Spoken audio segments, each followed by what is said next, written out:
السلام علیکم۔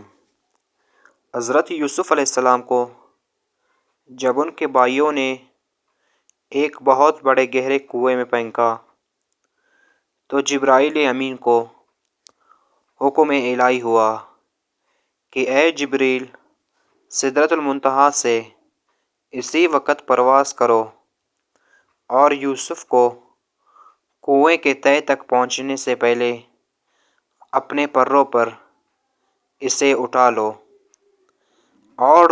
اور بڑے آرام سے اس پتھر پر جو کنویں میں ایک طرف رکھا ہے بٹھا دو۔